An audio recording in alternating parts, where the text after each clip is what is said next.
No, pero vos viste allá. No, sí, pero podés hablar medio acá entre los dos. Bueno, avísame cuando esté. ¿Vivo? Bueno, estamos en otro programa de Construyendo Puentes con el analista político Daniel Díaz, un compañero que me dio la militancia, una persona muy, muy querida para mí, y con Emiliano Suárez, secretario general. ¿Por qué Suárez? Te juro que te tenía como Emiliano Suárez. Es más, hoy le dije a Perón y estuve con Emiliano Suárez. ¿Vamos de nuevo?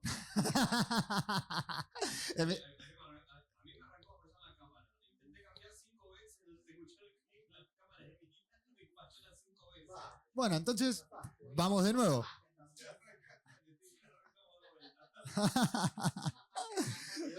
Si quedó algo grabado de ese clip, lo vamos a subir. Quiero que lo sepas. Avísame cuando estamos, ¿ok?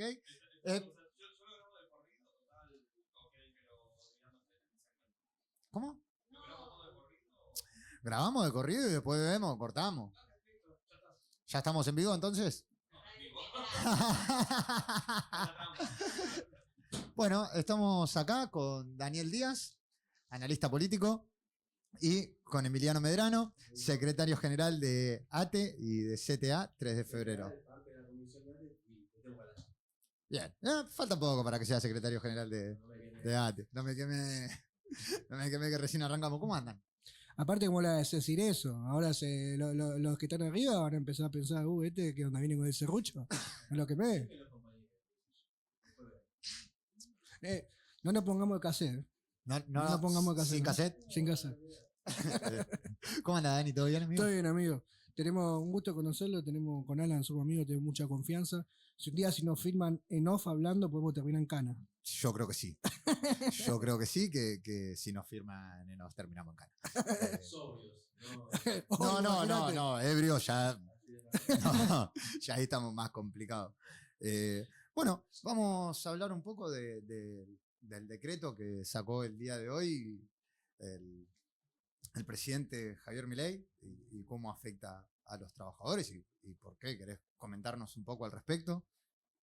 Mira, básicamente lo que sucedió fue que en el transcurso de la semana, a través del vocero, Emanuel Adorni, que tiene más de panelista y de vocero presidencial, se animó a decir o a contar de que el día estatal, la ley de Genaro, sancionada en 2013, la 14.617, quedaba derogada o por un decreto de necesidad de urgencia, que la necesidad de urgencia no tiene nada, por Milei, porque consideraban que era un beneficio a los parásitos que estaban adentro de la estatalidad. Está claro que ellos, de esa forma, categorizando a los que trabajan, a los trabajadores del sector público, obviamente que eligen a quién pegarle y poniendo enfrente a los trabajadores del sector privado, cosa que es algo que solamente habita en las cabezas de los ignorantes y de los libertarios. Porque de ninguna forma una sociedad se compone exclusivamente de un sector privado o del sector público. En todo caso, es la conexión virtuosa de ambos sectores.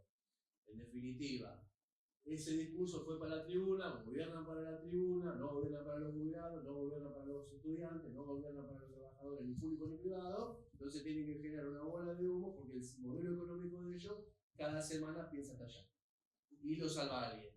Entonces, en ese contexto es que se atrevieron a realizar esto. Por suerte hoy una cautelar terminó por devolvernos la razón a nosotros diciendo que los derechos no se tocan, los derechos se militan, se construyen y hasta las últimas consecuencias no vamos a ir a votar. Inclusive el día de mañana con un paro. Bien, entonces el paro de mañana continúa. El paro de mañana continúa, bueno, a nivel nacional está la cautelar, ya devolvieron, digamos, la razón para este lado, continúa a nivel provincial, porque entendemos que hay un grupo, un sector importante, sobre todo de los trabajadores de la educación, que son trabajadores del sector público, a los cuales nosotros representamos desde la Asociación de Trabajadores del Estado, que deben estar incluidos adentro de esto que nosotros consideramos que son aquellos que dedican su vida a devolver los derechos a los demás. ¿sí? Este programa se llama Construyendo Puentes y hay para todos, porque no es solamente la cuestión presidencial, sino también los trabajadores del Estado provincial están teniendo un tire y afloje con el ministro Sileone, ¿no? El ministro de Axel Kicillof. Sí, justamente es el que se ocupa de la cartera de la Dirección General de Cultura y Educación. Nosotros en todo caso decimos que avanzamos en determinados diálogos, construcción hacia horizonte, de la mano de la política de la provincia de Buenos Aires. Por supuesto que hay matices y esto forma parte de uno de esos matices. Que lo que mejor podemos hacer es asumirlo, no ningunearlo, plantear alguna salida, alguna cuestión de síntesis para poder congeniar, porque entendemos que en la vereda del frente se encuentra la miseria, el hambre y la destrucción. Pero, ¿cuál es la problemática en sí que se está teniendo hoy con Sileone, ¿no? Yo leí muy por arriba que había un tema con los auxiliares docentes. Claro, en realidad lo que se conoce como portero, no son los auxiliares de limpieza, auxiliares de cocina, son aquellos que no estarían introduciendo dentro de este asueto administrativo. Nosotros, desde que el gobernador Daniel Scioli, a través de la propuesta nuestra, de adherir a nivel nacional y a nivel provincial a la ley humana, a la ley de Genaro, logramos que se introduzca la provincia de Buenos Aires e invitamos a los municipios a que también lo hagan. Por supuesto, el municipio de Diego Valenzuela es pedirle pegalón, ¿sí? Entonces, lo que sí consideramos que un gobierno de corte popular va a estar de acuerdo con esto que planteamos. Y si entiendo que al día de hoy no llegamos a un consenso, forma parte porque la vemos un poco distinta. Ahora, considero, me juego, digamos, el tiempo y la militancia en sentarnos con el que haga falta sentarse para decirle que esto corresponde a todos los trabajadores del sector público, a los que curan, a los que educan, a los que limpian, a los que administran, son todos parte de la misma familia. Quiero aclarar que si hoy se encuentra Dani Díaz y no se encuentra nadie representando al Ejecutivo Distrital, es porque no sé si será una orden de Diego Valenzuela o qué, pero para invitar a alguien del Ejecutivo Distrital tenés que pasar un filtro con un chico, si mal no recuerdo el nombre, es Lucas Rodríguez, el cual nos ha informado que nuestra dinámica de debate no es apta a su comunicación y que por lo mismo es que no podemos sentar dos posiciones antagónicas, dos pensamientos distintos, simplemente porque ellos no tienen el interés de este debate. Dani, ya hecha esta aclaración, Dani, ¿no es medio un paralelismo en esto que él plantea que está haciendo Sileone con lo que hizo en su momento el gobierno porteño con los auxiliares de los hospitales? Me llama sinceramente la atención. Primero, soy honesto, no tenía una información al respecto, pero sí una interpretación claramente, y me llama poderosamente la atención ya que los ves en este sentido con una perspectiva más afín a lo que puede ser hoy el esquema ideológico de los que estarían en la vereda de enfrente que con la vereda que uno intenta representar. Evidentemente debe tener su justificación, estaría bueno escucharlo, y bueno, y también estaría bueno que los nuevos esquemas políticos que se van armando y las nuevas discusiones que vamos generando generen una representación propia, porque a veces parece, ¿no?, que para hacer algo distinto hay que parecerse a ellos.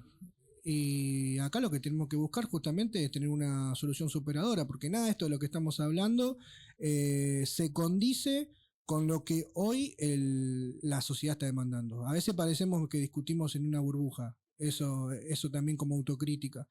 Pero ahora bien,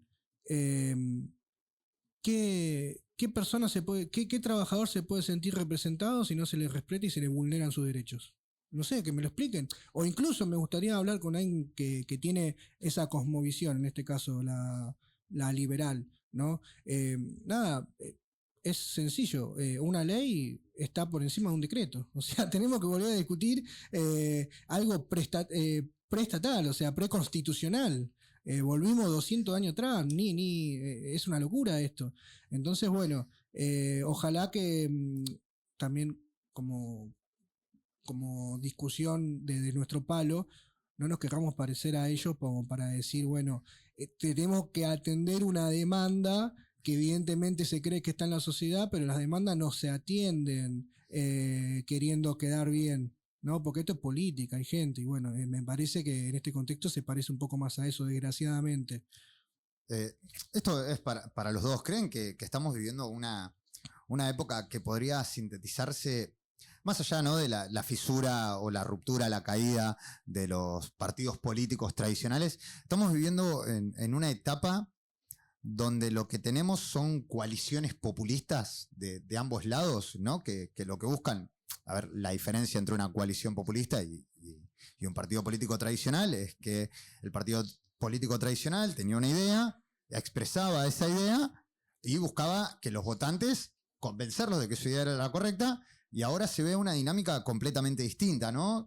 Se ven dos grandes grupos concentrados intentando encontrar o amoldar su discurso a lo que la sociedad está exigiendo de alguna manera de forma populista, ¿no? No con una intención clara o un planeamiento, ni siquiera hablamos ya de economías liberales y economías centralmente planificadas, sino simplemente decir lo que la gente quiere escuchar. El algoritmo de la política, ¿no? No sé si quiere empezar vos, yo. Dale. Yo creo que estamos en presencia de lo que es la representación de un modelo que se fue gestando post muerte de Perón, que es justamente empezar a derribar con todo lo que se construyó. Hablo como desde lo... Muchas veces se piensa solamente con los derechos laborales, ¿no? Que obviamente son importantes, sino también de una cosmovisión, de una sociedad que tenía todavía aspectos en donde había encuentros, en donde nos encontrábamos y nos representábamos en función de... Yo creo que incluso la reforma del 94 vino de alguna manera a institucionalizar algo que se está viendo hoy, donde que el presidente no le interesa hoy tener un partido nacional, cuando simplemente a los gobernadores los sienta en una mesa, le dice cuánta migaja te voy a dar, y con eso se arregla, van a sus provincias y ven si pueden pagar sueldo. Eso se empieza a... se institucionaliza en el 94, y hoy estamos viendo ese correlato llegando a su sumum, que directamente ya no es solo las provincias, sino que también en los territorios empieza a pasar que al no haber una construcción, un pensamiento y una perspectiva nacional, que puede ser de la cosmovisión que sea, porque por ejemplo yo no tengo un carajo que ver con la cosmovisión de, por ejemplo, Bartolomé Mitre, pero era una cosmovisión nacional, podemos discutirla. Bueno, yo me he formado para discutir esa cosmovisión. Bueno, hoy eso no existe. ¿Por qué? Porque la alineación tal, no solo de este gobierno en sí, que directamente sus políticas son basamentos de Estados Unidos, de su alineamiento internacional, Estados Unidos, Israel, sino también cómo directamente ya se ha vulnerado tanto la perspectiva. Cuando decimos nacional no decimos simplemente con me pongo las carapelas, sino que todos entendemos que hay ciertas cosmovisiones, ciertas voluntades, reglas de convivencia que no queremos atentar, porque costaron obtenerlas. Bueno, yo creo que hoy estamos viendo el resultado de años y años hasta llegar a esto que vimos hoy, que es donde decimos, che, bueno, antes discutíamos con Alfonsín, a Alfonsín le hicimos 12 paros, a Alfonsín, pero le hicimos 12 paros y decís, bueno, pero discutimos con un tipo que tenía una cosmovisión, ¿no? Discutimos con un cachivache. Sí, con la nada misma, ¿no? Con la nada misma. Y con pibes que están más interesados en cómo encontrar el clip que cómo fundamentar una idea. Y es un problemón porque justamente podés estar de acuerdo o no, como dije antes con el caso de Bartolomé Mitre,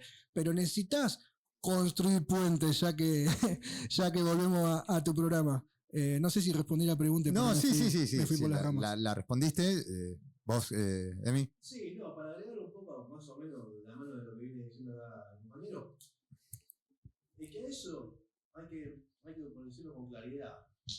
En el 2001, esta crisis de representatividad de lo que fue la experiencia radical al menemismo, donde el radicalismo en los 80 te decía democracia, y Amplitud Popular terminó siendo represión y 30 muertos en Plaza de Mayo, el mismo partido político.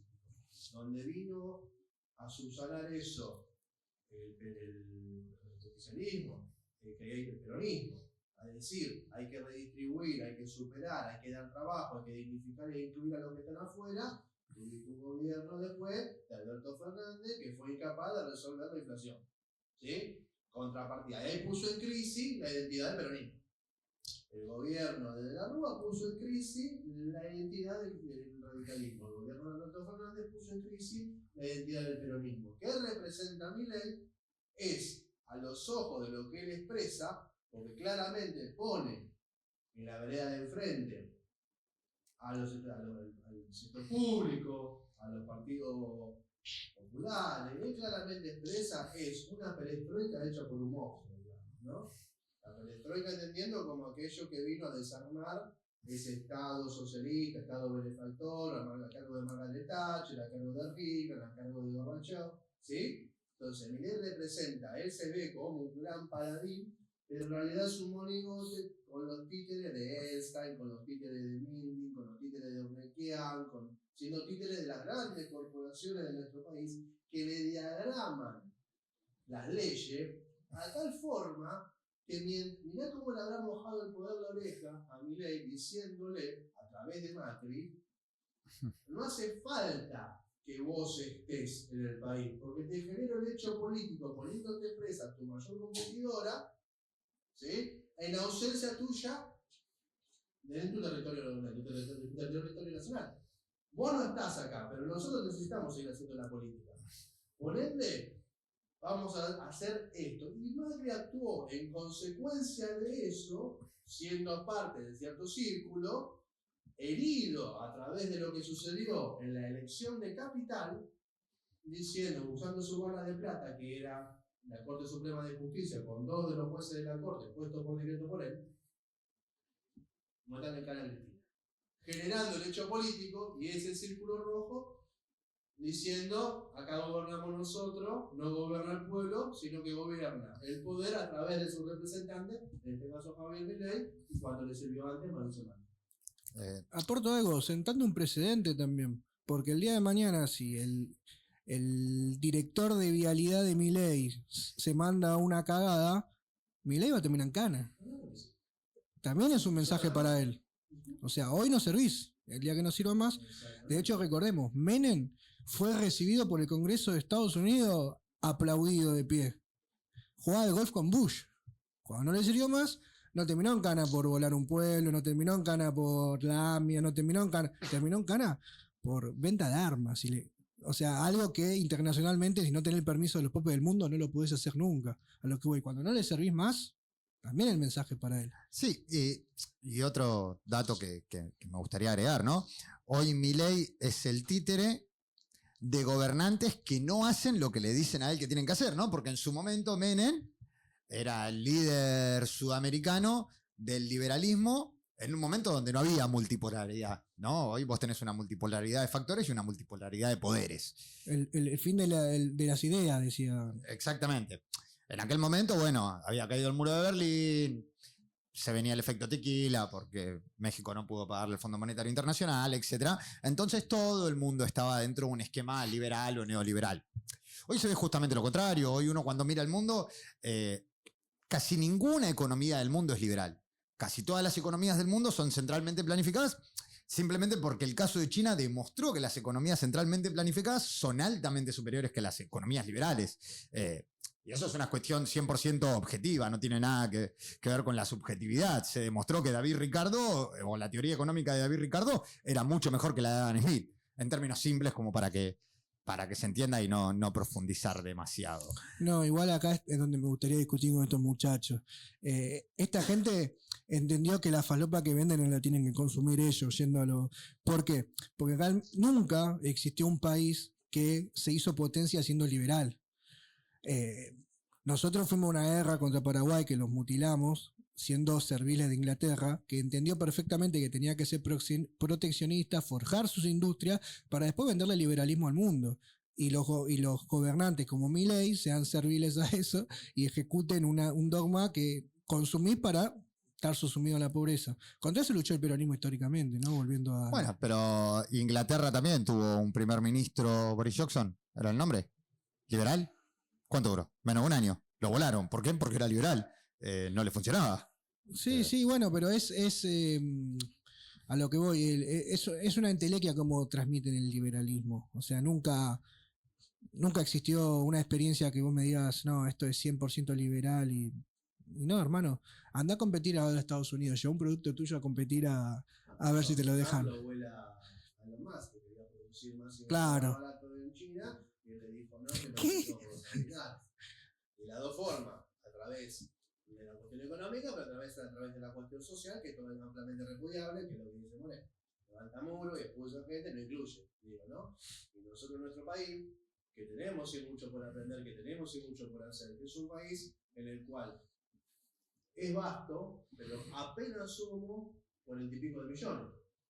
Sí, sí. Los países que forman potencia dentro de lo que es el concierto latinoamericano, digo, México a la cabeza, Argentina a la cabeza, y son decenas de millones.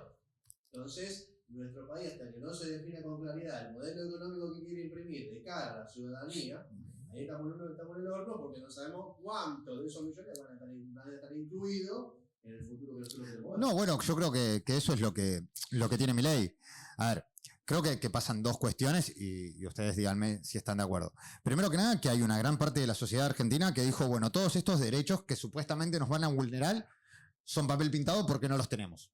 Estamos hablando de más del 80% de la Argentina que trabaja por fuera, que no es un trabajador registrado. Eso pueden decir, bueno, esto 80 es papel pintado. Mucho me parece. 80. ¿Vos decís que es menos? No, sí. ¿No registrado? No, o sea, no hay trabajo en blanco. Y un 50% de trabajo en blanco tenemos. Hoy por hoy. Lo que dicen son tercios, digamos, ¿no? El negro, el blanco y después ahí. Está bien. Son 3/3, tenemos un 66%, vamos a ponerle. Y también hay que ver como autocrítica que mucho del trabajo negro se fue generando en los gobiernos peronistas.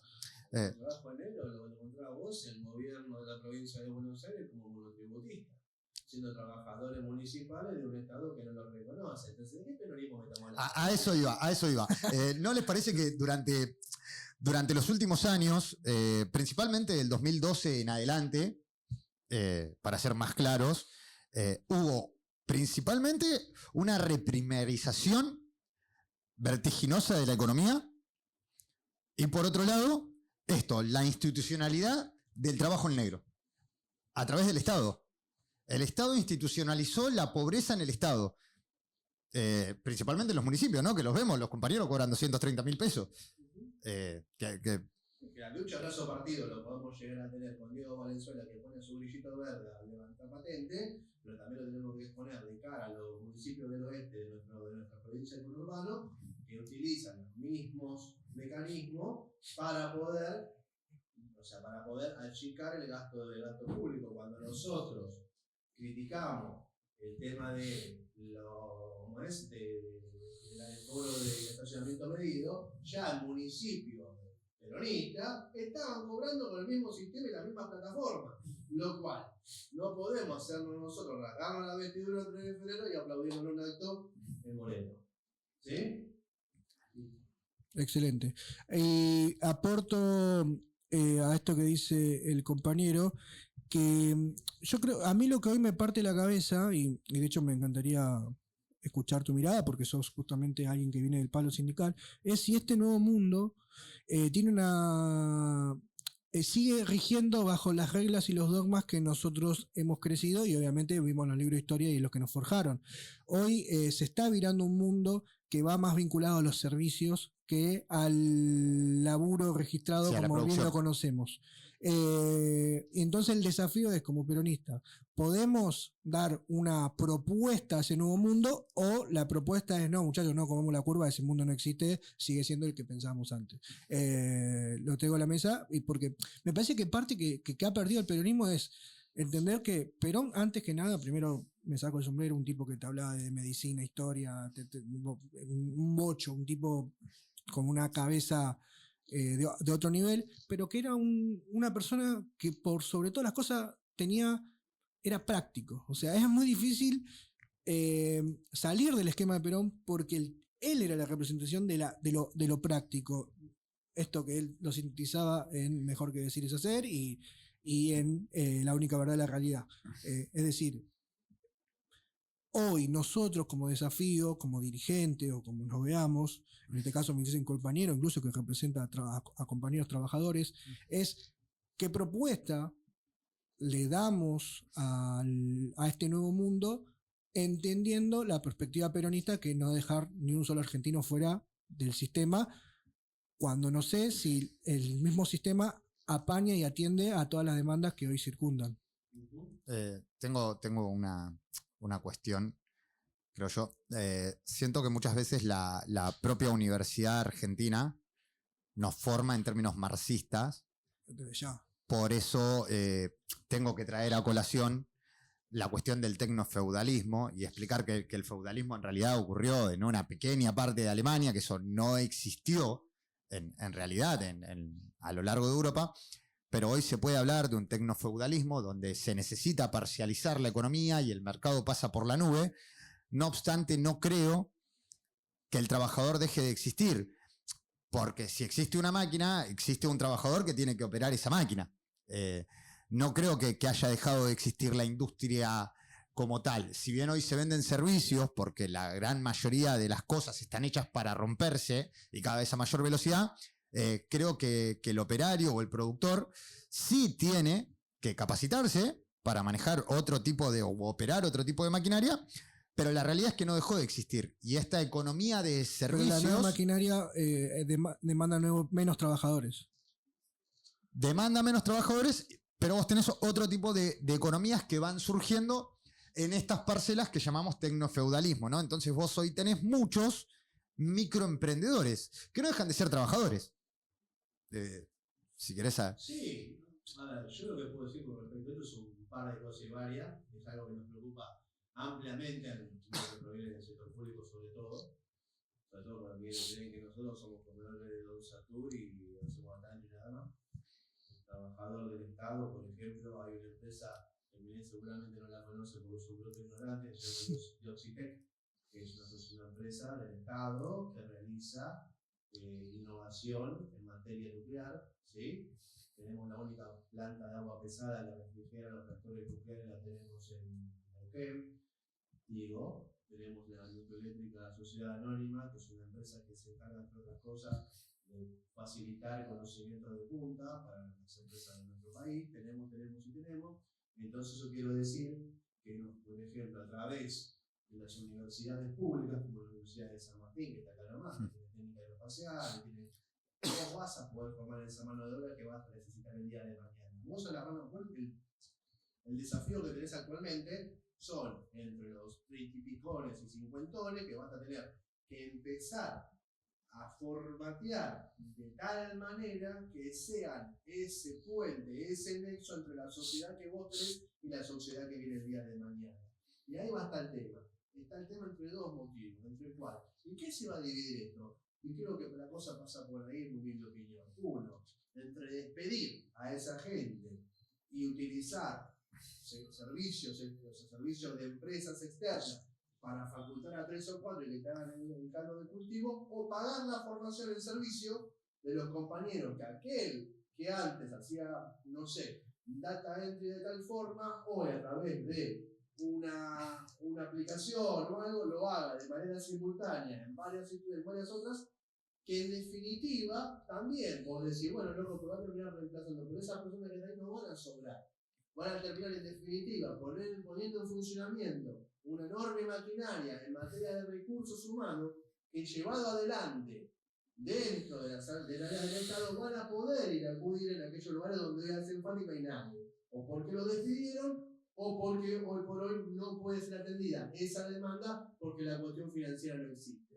Entonces, nosotros tenemos un país que ojalá hoy la discusión es el Garrahan, y lamentablemente la discusión del Garrahan pasa solamente por Capital Federal. Tendría que haber 4 Garrahan en todo el país, con formación y profesionales médicos bien pagos en todos los puntos. ¿Por qué un jujeño o un salteño tiene que venir a atenderse a un hospital de calidad para salvar a su hijo en Capital Federal? ¿Por qué no tiene uno en Garrahan? No digo en Salta, en Tucumán, no digo en Tucumán, digo en Formosa. ¿Por qué no hay uno replico, la Patagonia? ¿Se entiende? Sí, bueno, creo que es un poco lo que hablábamos hoy, porque hoy estuvimos juntados, estuvimos reunidos charlando un ratito a la tarde.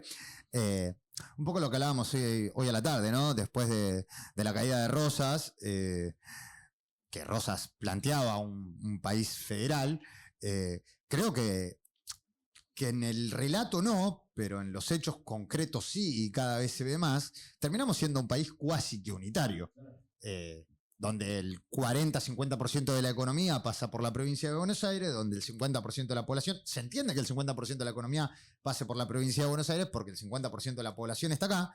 Ahora la realidad es que la única riqueza que tiene la provincia de Buenos Aires es la pampa húmeda, es todo el sector de la pampa húmeda, pero tenemos en el sur, que es muy rico en minería, el norte, que también es muy rico, en términos de lo que está debajo de la tierra. Hay que advierto algo. Mirá lo que es la creatividad. Y quiero que todos los que estén ahí entiendan esto porque es muy valioso y muy simple. Y esto nosotros en Córdoba hay una empresa privada que utiliza las cáscaras de maní para hacer energía eléctrica. Digo, tenemos el campo, pero lo que generan, la capacidad de ponerle valor a eso que genera el campo, no es ni menos que los trabajadores, la capacidad que ellos tienen para crear valor agregado sobre un lugar donde la energía eléctrica va a parar no solamente a las empresas de la zona, sino irradia sobre el conjunto de la comunidad. Cuando vos pensás en comunidad, pensás con el sector público, con el sector privado, con los jóvenes, con los viejos, con las escuelas, con las universidades. Entonces, vos si construís comunidad, dejá de hacer la pelotuda y decir, me caso con un sector en detrimento del otro. Esa es boludez. Exactamente. Eso no es política, eso es gilada, y dejen de votar gilada porque vamos a mal camino. No podés aplaudir. Tenemos público. Después vamos a ver cómo editamos eso. ¿Dani? No, muy interesante. Me quedé pensando, hoy me parte la cabeza en base a lo que bien describí. De hecho, me interesa mucho tu opinión porque estás día a día con los trabajadores. O sea, todos estamos trabajadores, sí, porque todos laburamos. Todos laburamos, sí.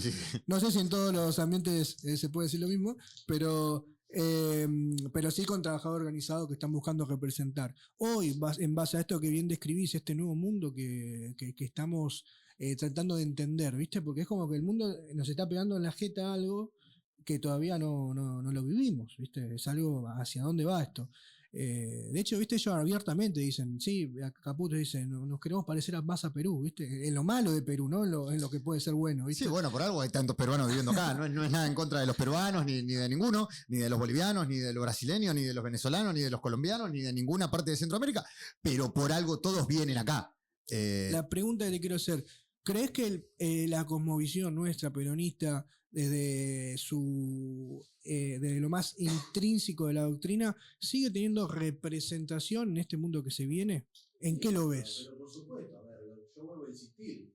En cuanto nosotros acomodemos el sistema económico bajo un modelo donde exista, y hay algo que acá yo puedo discutir tranquilamente por el ejemplo que acabo de poner, con compañeros bien pensantes, que dicen que en la Argentina ya no va a haber más empleo registrado. Les digo que sí va a haber empleo registrado. Para mí, en la Argentina no solamente va a haber empleo registrado, sino que tenemos que ir en camino, como lo hablamos hoy, de nuevos convenios colectivos de trabajo. Yo participé en esta semana de un encuentro para un convenio colectivo de trabajo para los docentes de la provincia de Buenos Aires, únicos por ahora, que espero salga pronto en el país. Vamos en camino a poder utilizar del esfuerzo que ponemos nosotros para poder hacer convenio colectivo para el Uber, para el Rappi, para todos aquellos que precisan tener planificación en su vida, porque lo que perdimos fue la planificación. Estamos sobreviviendo. Al estar sobreviviendo, vos no sabés si pagar primero el auto, la nafta, o si pagar primero el gas, el agua, los fideos o lo que haga falta. Eso es la Argentina que no queremos. Y no nos tenemos que acostumbrar. Tenemos que volver a la Argentina donde, como dije recién, en los lugares donde haga falta poder generar esa mano de obra, porque digo, la mano de obra y la capacidad está, hay que pagar. Bueno, eso es evidente. Eso es evidente. Esa es la discusión que tenemos nosotros. Si el empresariado nacional está más pendiente en cómo maximizar sus fuentes de ingreso, deteriorando la calidad de trabajo y el sueldo de los laburantes, ese empresariado nacional no obedece a los fines de crear un país en consonancia con los otros millones de argentinos. Y ese empresario nacional tiene que ser condenado por el resto de la sociedad. Como así tiene que ser condenado por el resto de la sociedad aquellos sindicalistas, dirigentes sociales, políticos, que vayan de la mano a compensar por primero la persona, segundo el movimiento y por último la patria. Dejémonos de joder. Quiero hacer un aporte respecto a lo que dice el compañero. Yo lo que veo es lo siguiente. En este nuevo esquema, vamos de cero. Seguimos hablando con cosas que, por ejemplo, a mí antes del triunfo de Milei, me partía la cabeza que a mucha gente que no tiene laburo le hablábamos que iba a perder los derechos. Y a mucha gente que hoy se está rebuscando la vida por fuera de un esquema de laburo registrado, le estás hablando que no va a tener un montón de vivencias que no les interesa tener, porque ya su cosmovisión cambió. Y lo que más me vuelve loco y me parte la cabeza es que a esas posibles soluciones siempre parecemos caer en, no, un ejemplo, cuando se hacía el tema de Rappi, no, lo que vas a tener es, le vamos a cobrar un impuesto para que ese... Es una gilada. El nivel de debate hay que aumentarlo, lo ponen en contra. Los pibes se pusieron en contra. Yo no quiero después porque. Y aparte otra cosa. La tarde. Y cierro con esto. Aparte, hermano, no entendés el sistema económico. Vos por un impuesto, yo lo paso directamente al costo de producción. O sea, te aumento el costo de producción y el que termina pagándolo es el que intenta acceder a eso para buscar una facilidad. O sea, hay que elevar el nivel de debate. Estamos complicados. No, bueno, creo que, y esto lo digo a términos muy personales, el peronismo cayó muchísimo su nivel de debate, porque aparte se empezó a generar contradicciones. Nosotros venimos y tenemos una doctrina y un método científico. Eso es el peronismo, doctrina y método científico. Porque primero la patria, después el movimiento, por último los hombres, es método científico. Búscale la vuelta que quieras. Ahora bien, nosotros partimos de la doctrina social de la Iglesia. Nosotros no podemos permitir que alguien se reivindique peronista y ateo, porque es una contradicción. Que no está mal que lo haga. No está mal que lo haga, porque hay que rever cómo es la doctrina, porque el tiempo corre. Ahora bien, en ese revisionismo que uno realiza, tiene que ver cómo lo fundamentás, porque hoy tenés que salir a luchar con alguien que te dice que el liberalismo está bien, partiendo de una doctrina que es contraria a la nuestra, y vos no podés responderle con la comunidad organizada, básicamente. ¿Por qué la tenés organizada? Porque la tenés completamente desorganizada. Y a colación de lo que decía él, si bien Alberto Fernández fue el que puso en crisis al Partido Justicialista y al peronismo y a su discurso, lo hizo partiendo de la base de que no tenía un plan. Y el peronismo, por sobre todas las cosas, es esquemático y práctico. Sin plan, no hay peronismo. Plan quinquenal es el mismo nombre, 5 años. Exactamente. Igual para mí, yo perdón, por ahí voy a quedar como el defensor de Alberto y alguien que vos sabés que lo puteó el primer día. Sí. Pero me toca hacer, hay que armar un poco de debate en la mesa. Me parece que es el chivo expiatorio. Lo que estuvo mal fue todos los compañeros, desde el primero que aceptó un lugar en un gobierno que no representaba lo que quiso representar, y hasta el último que se hizo el boludo. De hecho, yo tengo muchos amigos que ahora ponen cosas en contra. Les digo, che, disculpame, pero 4 años sin poner nada. Pero no por una cuestión de policía moral, ¿viste? Porque parecemos, sino que somos orwellianos, sino por una cuestión de que si el peronismo no es la representación de una cosmovisión que tiende a buscar el bien común, no podemos callarnos frente a la estrategia contraria. No podemos, sino ¿qué mierda somos? No, bueno, con el gobierno de Alberto a mí me pasa la particularidad que fue cuando me empezó a caer bien Facundo Moyano. Y mirá que yo he compartido con él en el Frente Renovador. Cuando Facundo Moyano dijo, yo llego hasta acá porque este gobierno es una porquería, acá no hay un plan, me levanto, renuncio a mi banca. Y se fue a su casa, ¿no? Tuve que aplaudir al tipo. No renunció y se quedó en los cargos. No. Se fue a su casa. El tipo dijo, yo estoy en contra de esto, que lo han hecho varios, ¿no? Juan Manuel Urtubey, que empezó como embajador de España y dijo, no, esto es una porquería, me bajo. Y otros tantos compañeros que dijeron, que venían del Frente Renovador, que estuvieron dentro del acuerdo y que dijeron, no, esto es una porquería, loco, no vamos a esto, acá no hay un plan, acá no hay una esquematización, nos bajamos y nos vamos a mi casa. Depende igual de cada uno lo que piense, qué sé yo, pero esos tipos los respeto. ¿Sabes cuál es el gran problema que hay hoy? No es el hecho de Milei, sino yo creo que queda una bala histórica. Si el peronismo no vuelve con una propuesta resuelta y real, no el biribiri. Entre nosotros sabemos cuando hay biribiri, no nos vamos, entre gitanos no vamos a tirar las cartas, diría en general. Si no tiene eso resuelto, sinceramente yo creo que corre peligro de dejar de representar un amplio sector que no había leído el modelo argentino, pero se sentía profundamente peronista. Y yo creo que hoy estamos históricamente en esa encrucijada. El nivel de debate de la dirigencia está por lejos de entender ese momento histórico. Sí. Por lejos. Parten de la falsa premisa, o creo yo que parten de la falsa premisa, que el amontonamiento de dirigentes es la unidad. Y a la gente no le importa el amontonamiento de dirigentes. No le importa. Vos podés amontonar 1 millón de dirigentes y la gente te dice, bueno, pero ¿cómo me vas a resolver? No, Milei, ¿cuántos dirigentes amontonó para poder llegar a donde está? 0. Bueno. ¿Entendés? Y ahí creo que se parte de una falsa premisa. Que si muestran una falsa unidad, la gente va a decir, el peronismo está unido. Y no sucede eso, porque vos después hablás con los vecinos, o las vecinas, para ser inclusiva, y te dicen, la verdad que me importa un carajo, porque de los 10 que estaban en esa mesa no voto ninguno. Y después está la otra, el fuego amigo al gobernador de la provincia de Buenos Aires. A ver, yo no soy el tipo que más comparte con Axel Kicillof, y en esta mesa vos lo sabés muy bien, porque somos amigos y lo hemos criticado. Ahora bien, creo que era la persona dentro del peronismo bonaerense, que es un peronismo más bien izquierdista, con el cual difiero, que podía llegar a una unidad real. Perdón, ¿en qué sentido? No, me estoy perdiendo de algo. Podía tener una charla con Yarlora, con Ignacio Torres. Puede ser una síntesis, decimos. No sé si una síntesis, pero puede ser parte de esa síntesis. Lo que pasa es que muchos de esos dirigentes le exigen la emancipación del kirchnerismo. Exactamente. No se sentarían con Kicillof, pero no se sentarían con Máximo Kirchner o quien sea. Exactamente.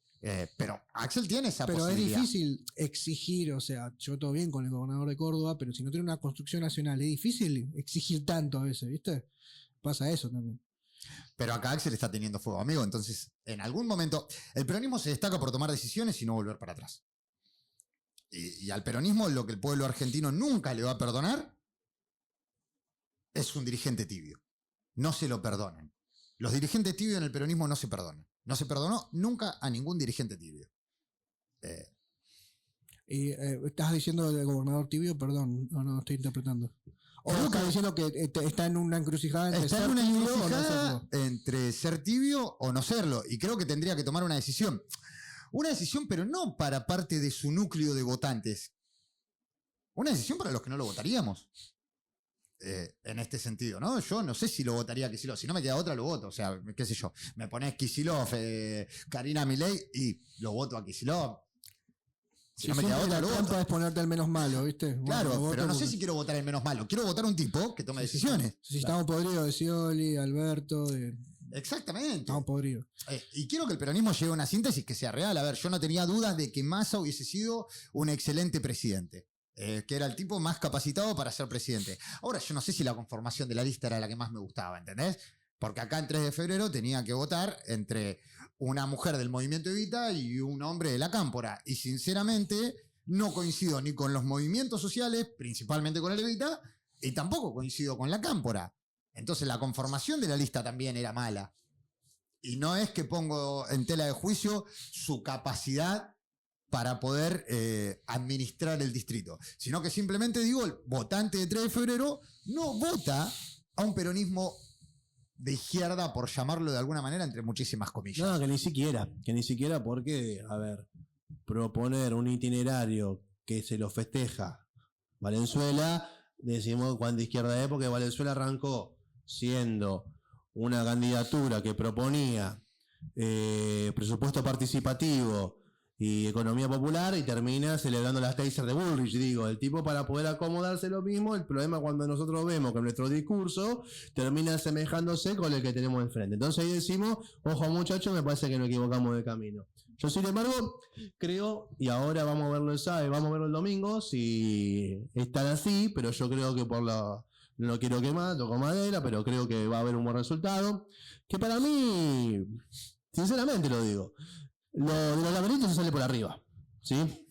Y ahí yo voy a reivindicar la experiencia de unos compañeros en Rosario que se llama una agrupación llamada Ciudad Futura. Ciudad Futura. Ah, muy ¿Sí? bueno, sí. Que son compañeros que no son del palo netamente peronista. Es más, Ciudad Futura es el nombre de una revista que tenía Gramsci en su momento. Ni siquiera es de una cuestión. Pero ahora los tipos sí supieron interpelar, supieron construir el movimiento. Dicho esto, ellos tienen tanto candidatos a compañeras transexuales como tuvieron en su momento, que luego fue asesinado, a un pastor evangélico dentro de la misma estructura. Pero eso es una síntesis. Claro, entonces lo que yo digo es lo siguiente: Ciudad Futura, sin reconocerse peronista, sin reconocerse kirchnerista, dentro de la segunda ciudad más grande del país, los tipos supieron construir un movimiento político que interpelase a las periferias y aparte de ese centro, que abrevase en una centroizquierda socialdemocracia, pero que sepa hablar con los trabajadores, porque es acompañado por algunos sindicatos, y que a su vez entró en una disputa con el PJ en las últimas elecciones, dentro de Rosario, y le ganó el PJ en Paso, y quedó a miles de votos de ganarle a Hapkin, que venía de la mano del PRO, del socialismo, del radicalismo y de algunos libertarios. Porque presentó una síntesis. Claro. Hasta el 3 de febrero no presentamos una síntesis. Exactamente. Entonces lo que estamos yendo es, volvemos a lo mismo, la crisis, o sea, y esto en resumidas cuentas, a donde yo quiero ir. Vos acá en 3 de febrero ganaste las PASO, ganaste las generales, el pueblo te votó. Sí, El pueblo peronista, si se quiere, votó. Ganaste en el balotaje. Ahora, lo que el pueblo está impugnando a cara de velada, sin herir susceptibilidades, con claridad decimos, es un problema de oferta y no de demanda. ¿Sí? Entonces, lo que vos estás ofreciendo al pueblo no lo seduce. Entonces digo, será hora de que la derrota homogeneice a los derrotados, independientemente de la trayectoria, las chapas, la cantidad de gente que tenga, y diga, muchacho, construyamos algo que sintetice lo que nosotros queremos, que introduzca a OPCN, al movimiento social, pero sin boludeces. ¿Qué boludeces? Es decir, bueno, cuando yo llego al poder, ¿qué hago? Cartelizo los ministerios, ¿y vos qué sos? Y vos sos movimiento social, tomá desarrollo. ¿Y vos qué sos? No, tiene que haber un proyecto político, un plan que paute. Y los mejores cuadros van a ser los que ocupen, en todo caso, algunas áreas del Estado, porque vos no precisás que todos los cuadros estén dentro del Estado, pero sí precisás que los mejores cuadros de tu movimiento construyan el 3 de febrero que queremos ver. A ver, esto es como todo. Una pregunta que también hay que hacer, ¿no? ¿Podés ocupar un cargo donde tenés que ser funcional a demandas del ciudadano y hacer política? No te me preguntado fehacientemente, o sea, ¿cómo puede ser? Yo me tengo que estar en tal acto representando tal actividad que me parece bien y a la vez tengo que estar tratando de representar una demanda que hay en ANSES. ¿Se puede? Hay que discutirlo realmente. Si se puede realmente. Por decir un ejemplo de miles.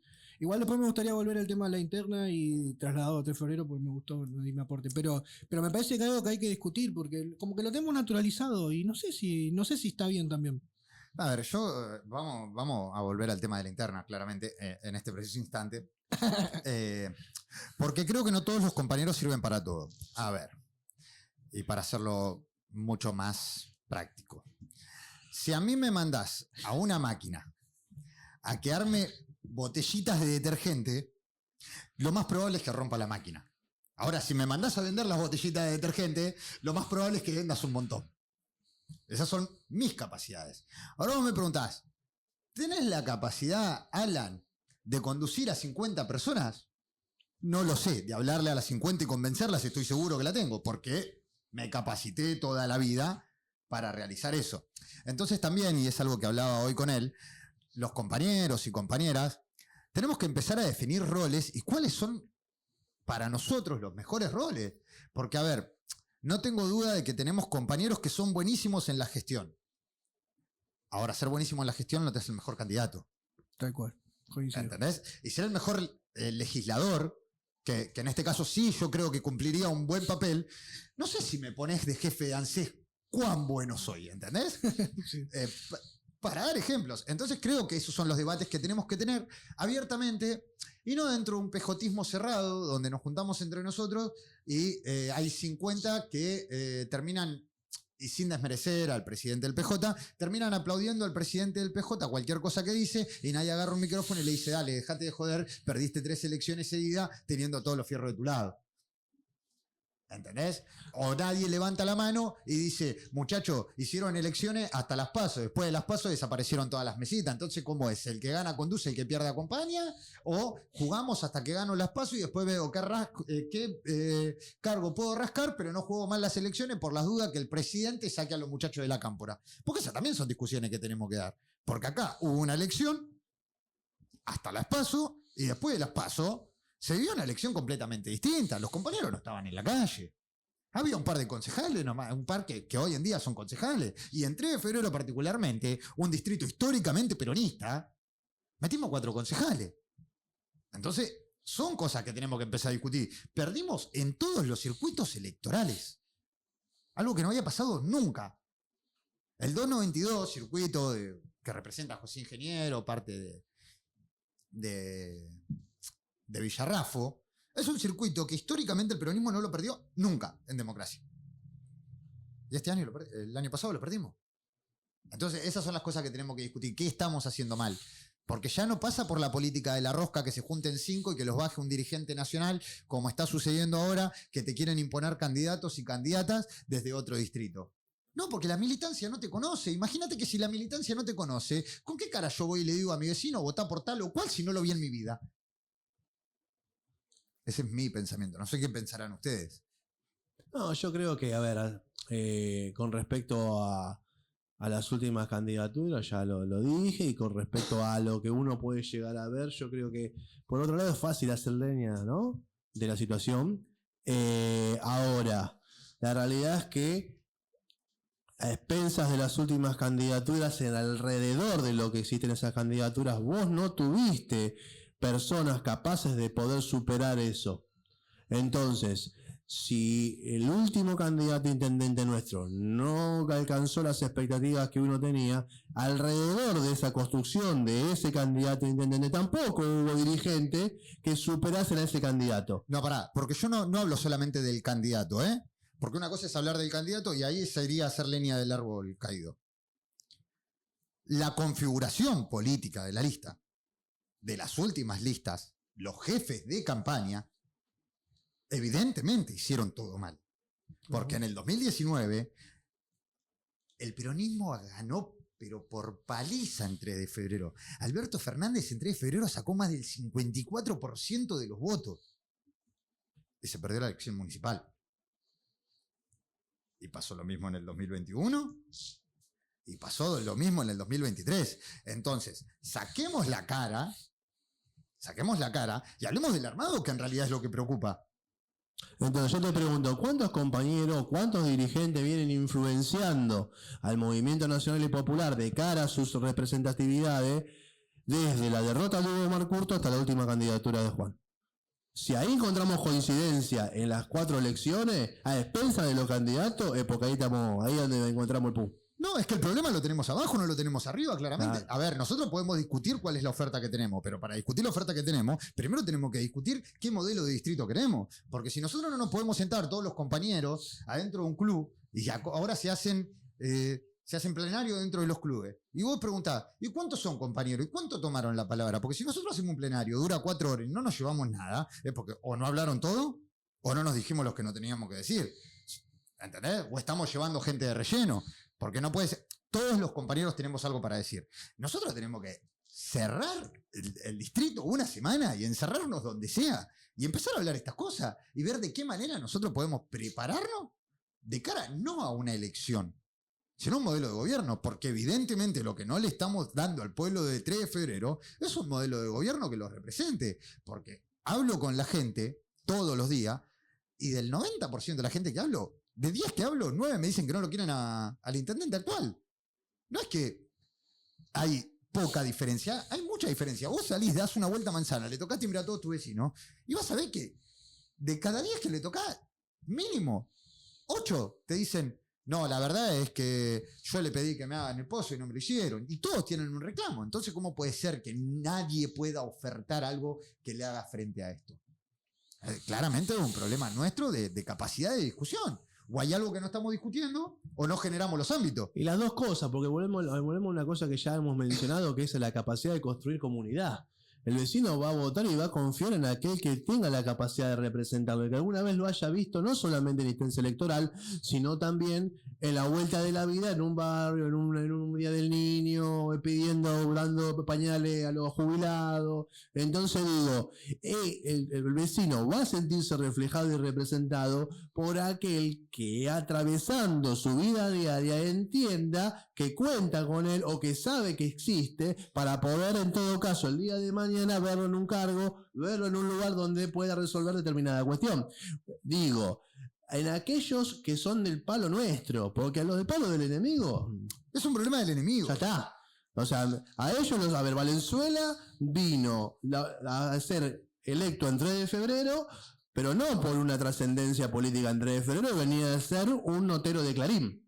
¿Sí? Entonces, ¿qué tiene que ver con el vecino? El vecino lo que impugnó fue el séptima candidatura de Curto, no quería, no amaba a Valenzuela.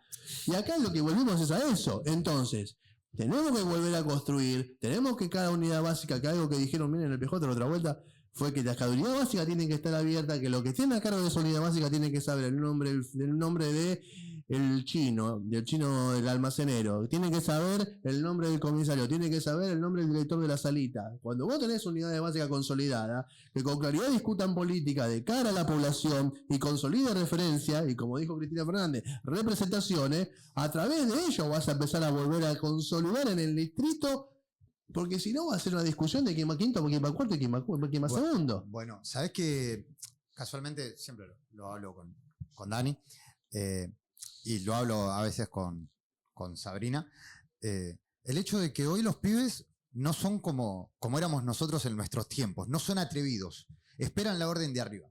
Yo me acuerdo cuando se arma el MASA, los pibes descamisados habían salido a pintar MASA traidor. Y nos cruzábamos por la calle y nos puteábamos. Y nos retaban de arriba, pero nosotros ya lo habíamos hecho, ¿entendés? Teníamos como esa rebeldía. Y siento que el peronismo, la militancia es más joven, ¿no? Porque yo ahora a los 32 años, con este frío no voy a salir a pintar porque me duele la rodilla, el codo que tengo operado, ¿viste? Ya está. Pero los pibes que tienen 18, 19 años, no se los ve en la calle siendo rebeldes. ¿Por qué van a ser rebeldes? Es que ahí está el tema. ¿Cuál es la rebeldía? Pregúntate eso, ¿por qué van a ser rebeldes? Cuando un tipo demostró que pudieran alcanzar el gobierno metiéndose en una jungla en Sierra Maestra y derribando una dictadura, ya tuviste una primera revolución. Ahora no tenés un tipo que muestra a la juventud la rebeldía, porque hoy las condiciones de vida de esos pibes es para que se subleven en 2 minutos. Ahora, no tenés nada que proponerle, no tenés nada que decirle más que ponete en bola y vender OnlyFans, déjame romper la bola, no es un futuro digno para mí. El contexto, me gustaría hacer una lectura respecto del contexto nacional. Yo creo que Menem durante 10 años hegemonizó el peronismo, nos duela o no, hizo una lectura respecto a ese mundo post esto que acaba de escribir vos, post caída del muro de Berlín, puso sobre la mesa una interpretación de eso, a mi entender errónea, no doctrinaria claramente. Néstor Kirchner hizo lo mismo ante el fracaso del neoliberalismo. Y hoy no tenemos eso.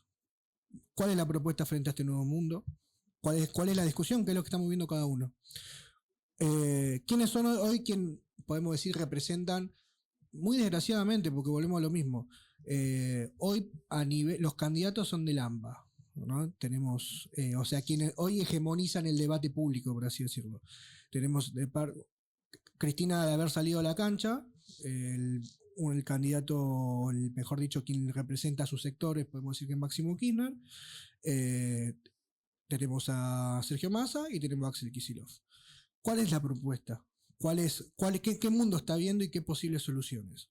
En ese esquema, de un lado, de esta interna, no interna, que le digo yo, porque una interna tiene que haber ideas y cosmovisiones que choquen, ¿no? Acá yo no las veo, o sí se puede ver algo, pero no en sus interlocutores. De un lado, Cristina viene planteando para mí muy acertadamente rediscutir ciertos aspectos. Quien durante mucho tiempo, es muy difícil, a mí me cuesta, yo cada vez que a la Cristina la escucho, porque me parece que es alguien con mucha centralidad política y que es atractiva de escuchar, viene planteando cosas que durante mucho tiempo no planteó. Por ejemplo, dice, vamos a rediscutir por decirte una de miles, ¿no? Vamos a rediscutir los vínculos laborales, lo que la oposición puede llegar a llamar reforma laboral, actualización laboral, llamarlo como quiera. Y así con un montón de otras cosas. Después por ahí el cuestionamiento puede ser, che, bueno, discutámosla, pero no en el Instituto Patria, que la discutan los trabajadores. Esa es otra cuestión. Sí, listo. Pero la mujer viene poniendo sobre la mesa rediscutir un montón de cosas que parecían que estaban funcionando y ahora evidentemente no. En una charla con Rosenblatt que dice, che, acabo de encontrar que Perón habla de que cada uno tiene que producir al menos lo que consume. A mí me llama la atención que te des cuenta ahora porque me parece, pero bueno, se dio cuenta, genial, listo. Creo que viene representando una renovación respecto a la cosmovisión que venía incluso ella pregonando hasta hace 2 años. Del otro lado tenemos a Kicillof. Y yo de Kicillof veo que en su cosmovisión viene haciendo una reproducción de todo lo que hizo bien el kirchnerismo. Y viendo un montón de soluciones en base a un mundo que, esto es mi interpretación, me gustaría incluso hasta discutirlo con alguien que pregona esa cosmovisión, que no existe más. Y hablando desde un lugar, por ejemplo, cuando sigue siendo tan, hasta a veces me resulta enfermizo respecto a la importancia y la centralidad del Estado, que hoy si ganó un tipo con una motosierra es que el mundo te está diciendo que evidente, o el país te está diciendo que evidentemente, y no porque el Estado sea excremento y todo eso, sino que quizás el Estado hoy ya no tiene las herramientas que supo tener en otros contextos, porque tenemos otro país y otro mundo, y el tipo sigue siendo como demasiado enfático en eso. Entonces, quien supuestamente al ser más joven debería representar una renovación, nos viene a traer una reinterpretación de lo ya bien hecho en su momento. Quien debería de alguna forma dejar el bastón de mariscal, viene a representar la renovación. Y ahí en el medio está Sergio Massa haciendo su juego polulando. Eso se traduce a los esquemas territoriales, que tenemos hoy más discutiendo quién es la representación del axelismo acá, quién se parece más a él, quién se viste más como él, quién habla como él, quién le pone al perro el nombre de esa parece la discusión. Y del otro lado, un esquema que está viendo a ver qué es lo que Cristina dice para que nos ayude a salir de esta encrucijada, porque parece que, ¿qué es? Lo he hablado hasta con compañeros del sector del más para llegado al kirchnerismo, que dice, bueno, esto lo van a solucionar los dirigentes. No, hermano, tenemos que solucionar nosotros, no podemos estar esperando a los dirigentes. Es que yo creo que hoy no se puede esperar a los dirigentes. Y profundizo, en esta encrucijada, todos los caminos conducen al fracaso. O sea, vos me decís, hay 2 rutas que conducen a Mar del Plata. Bueno, vas a chocar y dártela, no hay otro. Entonces el desafío es construyamos una nueva. Entonces ahí donde la militancia y la no militancia orgánica requiere un esfuerzo enorme. ¿En qué sentido? Primero en tener el tiempo y la voluntad, que es muy difícil. Yo todo el tiempo hablo con compañeros que realmente tienen que enfrentar problemas diarios que hace muy difícil realmente tener el tiempo y la voluntad de enfrentar todo lo que conlleva pensar todo esto que venimos debatiendo. Y por otro lado también necesitamos la capacidad, que eso requiere que cada uno haga un esfuerzo enorme en aprender y aprender un montón de cosas que quizás no nos son tan prácticas, representar, o sea, militar día a día, y lo más difícil para mí, construir. Porque también sucede que así como critico esto, digo, bueno, en este esquema muchos de estos compañeros que hoy criticamos como dirigentes pudieron construir un camino y hacerse la política, y muchos de los que están enfrente no pudieron hacer eso. O sea, vengo de una experiencia militante hace tiempo, construir, tener 15 compañeros que nos organicemos para ir en busca de algo. Que eso fue el peronismo históricamente. ¿Me explico? Sí. Eso fue el peronismo. La organización popular de compañeros que dijimos, vamos por esto, hermano, y hagámoslo. No esperemos que nos digan qué hacer. Sí, Y bueno. ahí tenemos a lo que voy, el esquema está hecho para perder, es una estafa piramidal. Exactamente. Rompamos ese esquema, Exactamente, amigo. hagámoslo mierda. Y aparte hay otra cuestión, ¿no? Hay muchas personas, muchos militantes que plantean esto, que tienen que esperar que el dirigente salga a hablar por televisión. Por mala suerte, ¿no? No todos tienen la posibilidad de levantar el teléfono y hablar con el dirigente nacional que los representa, o verlo frecuentemente. De todas maneras, no podés depender de eso. Sí, el dirigente nacional te puede...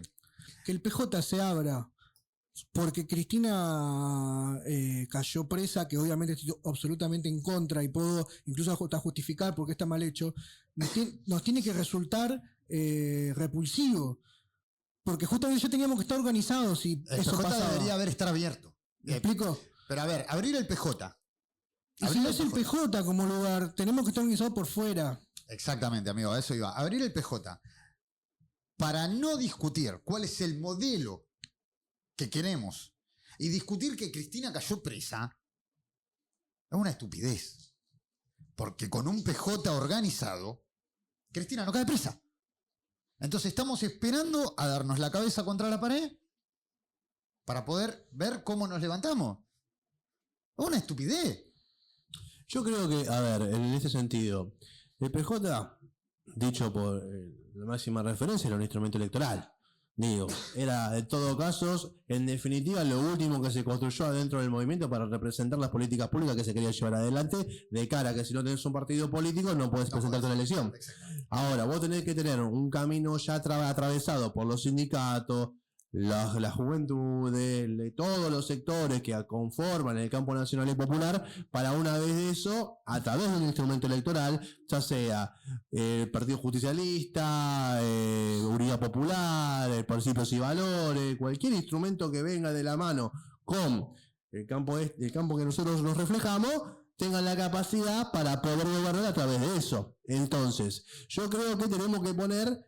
Digo, no el caballo, ¿cómo es la carroza ante el caballo, sino que al revés. ¿Por qué? Y porque en realidad lo que nosotros tenemos que decir es que, sí, PJ abierto, pero ¿para qué? Digo, primero tenemos que consolidar abajo, para poder, para volver a esa, para volver a completarla. Porque a veces este esquema me pasa porque lo he discutido con compañeros. A veces, yo entiendo, yo soy 100% movimentista, 100%, sí. Pero hasta pero en el PJ Perón iba a dar charla de filosofía. O sea, para algo tiene que servir, compañero, no sirve para un carajo. Y entonces a lo que voy es, si ante la vulnerabilidad y la incapacidad que existe hoy, porque antes yo laburaba y me juntaba con 20 compañeros, porque estábamos laburando mientras comíamos y charlábamos qué estaba pasando. Hoy esa sociedad se está perdiendo, porque yo estoy en mi casa viendo cómo sobrevivo. Hablando por WhatsApp. Hablando por WhatsApp, nos mandamos nota y nos peleamos entre nosotros. Nos pasó antes de ayer, compañero.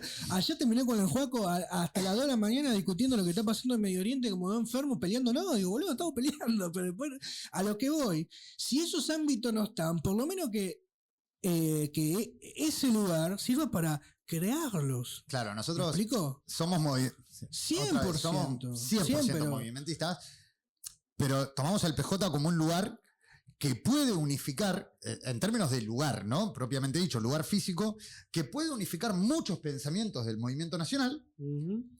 ¿Y qué es el ámbito de debate?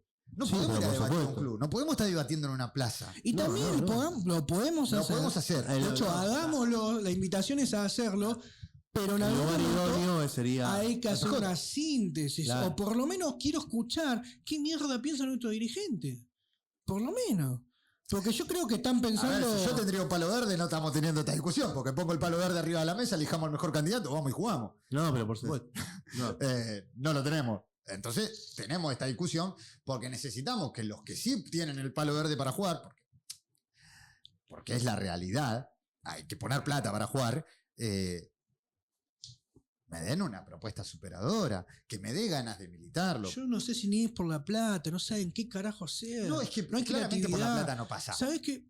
El Sí, digo, Milei se la prestaron la guita, no la tenía. No, es que Tal cual. Y No, si no me es cuestión de preguntas, tenerla, ¿sabés qué es claro. lo que más duele de la De experiencia Narváez sí Milei? tenía la plata y de Narváez no se acuerda a nadie. ¿Sabés qué es lo más triste de la experiencia de Milei y que se enojen los compañeros? Que el disruptivo en ese esquema fue Milei, no fuimos nosotros. No, pero por supuesto. El disruptivo fue él, para una mierda, para lo que propone, obvio. Pero el disruptivo fue él. Pero ¿por qué le interpretó la realidad que Nosotros- estábamos atravesando? Mire qué fue lo que dijo. Vos estabas encerrado por culpa de Alberto. Estabas encerrado, te cagaste de hambre y no pudiste salir a laburar. A los pibes, no pudiste hacer tu viaje de egresado y no te pudiste juntar a tomar un helado con tu amiga. Entonces, Alberto representa miseria y encierro. Viva la libertad, salgamos afuera y votame a mí. sí, es un populismo claramente de derecha. El problema es que yo el gran problema que tengo con este gobierno es que creo que el país que ellos tienen como modelo puede ser una realidad. Y esa realidad deja 30 millones de argentinos fuera. Claro. Ese es Perú, Ese es ese es el Perú, problema. ese es Perú que estamos hablando. Ese es el meollo de la cuestión, ¿eh? No es que yo creo que es un gobierno que va a fracasar, aparte soy altamente institucionalista. Bueno, cuando vine estábamos hablando de esto, yo creo que los gobiernos tienen que empezar y tienen que terminar. Ahora, la realidad es que con la sociedad así de calma como se ve, estamos yendo a un modelo de país donde hay 30 millones que quedan afuera. Y eso ya lo vivimos. Y terminó mal. No es que y aparte no lo vivimos hace 200 años, lo vivimos hace 25 años atrás. Mira, la realidad es que cuando asumió Menem y empezó con el plan de desregulación del Estado, la CGT tardó más de 2-3 años en hacer un paro. Nosotros, por suerte, tuvimos que hacerle el paro al mes que asumió. Aún así, el proyecto de Menem de desregulación y destrucción regulación del Estado y destrucción de las empresas públicas nacionales y privadas del ámbito nacional derivó en un proceso que abarcó 10 años más el año y pico de la Rúa, ¿sí? Donde vos tenías el mismo modelo económico porque tuviste el mismo ministro de Economía que fue Felipe Cavallo, Domingo Felipe Cavallo. Entonces, nosotros en la actualidad, a grandes rasgos, estamos atravesando un proceso similar a pasos acelerados, digo, ¿no? En el cual el agotamiento de este modelo va a terminar en una pugna entre lo que no termina de nacer, que es estas discusiones que tenemos que llevar adelante, y aquello que ellos quieren formar, que es el Perú argentino. Entonces, nosotros necesitamos, por eso que cuando hablamos de la cuestión dirigencial, y yo cuando, por ejemplo, veo uno que tiene la posibilidad que otros no tienen, porque sobreviven y porque no tienen la cabeza pensando en el padre, la madre, en el hijo, bueno. Y nosotros también tenemos esa capacidad para poder preocuparnos de nuestra familia, pero también puede parar un poco la pelota y poder, en vez de dedicarle tal vez a la play, a leer cosas. Vemos y decimos, che, loco, pero, por ejemplo, hasta no hace mucho las empresas autopartistas y el conglomerado de la prensa y algunos sindicatos como el ESMATA vendía como que el modelo a seguir en la Argentina era Toyota, donde modificaron convenios para que vayan a trabajar los sábados por 2 mangos más. Y ese acuerdo entre el ESMATA y Toyota termina volando por los aires cuando asume Milei y le echa 700 trabajadores. Es decir, que las empresas que habían supuestamente generado un vínculo virtuoso con cierta cúpula dirigencial, no era que habían firmado la paz y proyectaban a futuro una mejor Argentina junto con vos, por más que sea una empresa japonesa. Lo que estaban haciendo, en definitiva, era esperar el tiempo para volar a Alberto, que venga un nuevo hijo de puta y profundizar la precarización y cagarse sabiendo que el sindicalista que estaba ahí enfrente no iba a hacer nada. Sí. Chicos, lamentablemente Podemos estar 2 horas más, ¿no? nos corre el horario.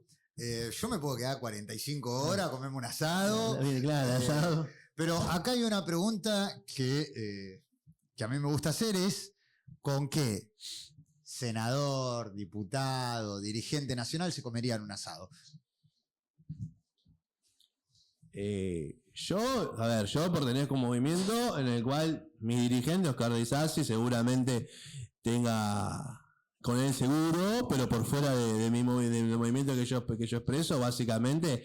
Y hoy, por ejemplo, a nivel a nivel de interés actual, digamos, y me comería un asado con aquellos que están saliendo a la palestra, digo, ¿no? Me podría comer un asado con el loco de Grabois, con esta piba Florencia Cariñano, me podría comer un asado con aquellos que entienden que hay que patear el tablero para tener una Argentina distinta, con el pibe Juan Monteverde, digo, pibe de la edad, claro, digo, después también hay un ex intendente de Tafí Viejo que está haciendo de la suya por allá y que no es del palo de lo de Jalil, por ejemplo, que es PJ también. Digo, un asado grande. Tenés que elegir uno. No me comería un asado ni con Gandhi ni con Teresa Calcuta, como diría el boludo de Mascherano, pero sí con esta gente. Tenés que elegir uno. ¿Con uno? Y me comería un asado. Y sí, con Juancito Grabois me comería un asado. Con Juan Grabois. ¿Vos? Me comería un asado con Hugo Moyano, que me cuente sus luchas en los 90 de MTA, que para mí construyó algo enorme, realmente cambió lo que fue Camioneros, y ojalá ese asado salga, Hugo, ¿te vas? ¿Lo que te queda? Date una última lucha, hermano. Date una última lucha que te seguimos. Perfecto. Bueno, esto fue Construyendo Puentes. ¿Querés un pequeño extra con el mensaje que te dije que iba a leer? Sí. Atentos, A partir de hoy no se puede subir a los Menem, ni a Karina, ni a Sebastián Pareja. Por otro lado, hay que subir a los de las fuerzas del cielo, Agustín Romo, Mariano Pérez, Nahuel Sotelo. Y después de eso, otro mensaje reenviado. Veamos qué hay de Valenzuela y porfa metamos algo a favor de él en tal canal, que me pidieron levantarlo un poco. Bien. Acá me están tirando data de que están pidiendo desde las filas de Santiago Caputo que levanten a Valenzuela y que destruyan a Pareja. En términos simples. Destruyen a Karina, destruyen a Pareja, levantan a Valenzuela, que es el contrincante de él, que seguramente irá por algo nacional, y lo está haciendo Santiago Caputo. Que tengan muy buen domingo.